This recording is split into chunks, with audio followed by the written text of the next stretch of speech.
মহা অষ্টমী, ভগবান শ্রীকৃষ্ণের জন্মতিথি। দুষ্টের দমন সৃষ্টির পালন করলেও কখনো তিনি বংশীধারী মদনমোহন।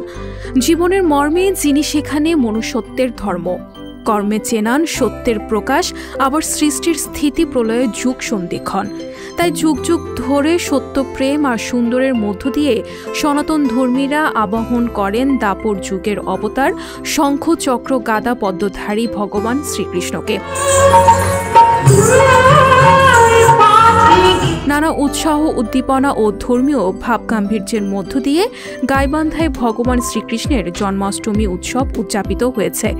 সোমবার বেলা 11টায় V8 রোডসের শ্রী শ্রী কালীবাড়ি মাতৃ মন্দির প্রাঙ্গণ থেকে বর্ণাঢ্য শোভাযাত্রা বের হয়ে জেলা শহরের বিভিন্ন গুরুত্বপূর্ণ সড়ক প্রদক্ষিণ করে।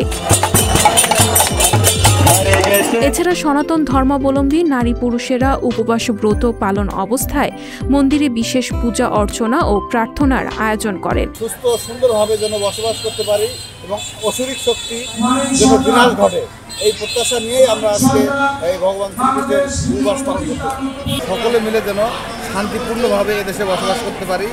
আজকের দিনে আমি সবার কাছে এটাই কামনা করব, বিগত কয়েকদিন ধরে সবাই যেমন জাতি ধর্ম বর্ণ নির্বিশেষে একত্রে আমরা সম্মিলিতভাবে জীবনযাপন করছিলাম, যেভাবে আমরা মন্দির পাহারা দিয়েছিলাম, আমি চাইব আজকের এই দিনে ভগবান শ্রীকৃষ্ণের আদর্শ নিয়ে আমরা যেন ভবিষ্যতেও এভাবে একতাবদ্ধ হয়ে থাকতে পারি এবং সকলে মিলে জাতি ধর্ম বর্ণ নির্বিশেষে একসাথে সুন্দর একটি সার্বভৌম বাংলাদেশ করতে পারি।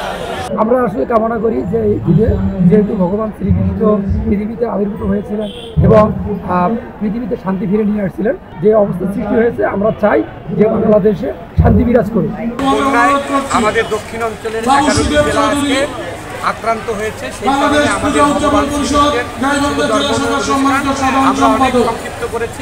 আমরা এখান থেকে কিছু অর্থ বেঁচিয়ে বন্যার্তদের জায়গায় দান করার জন্য ইতিমধ্যে আমরা উদ্যোগ গ্রহণ করেছি। পরে মন্দির প্রাঙ্গণে অনুষ্ঠিত হয় আলোচনা সভা।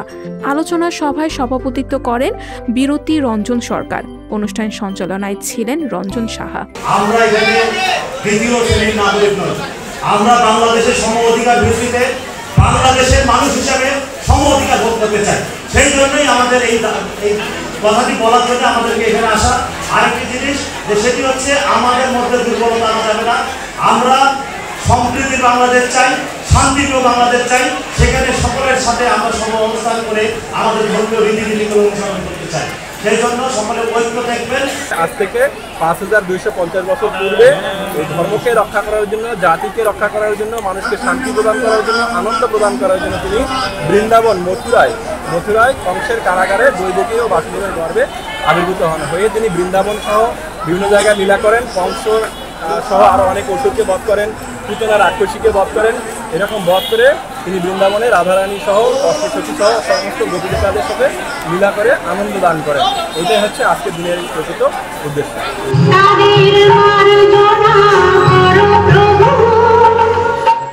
সংবাদ, ফিচার ও অনুষ্ঠানের জন্য ভিজিট করুন সংবাদ প্রকাশের ওয়েবসাইট এবং যুক্ত থাকুন ফেসবুক পেজ ও ইউটিউব চ্যানেলের সঙ্গে।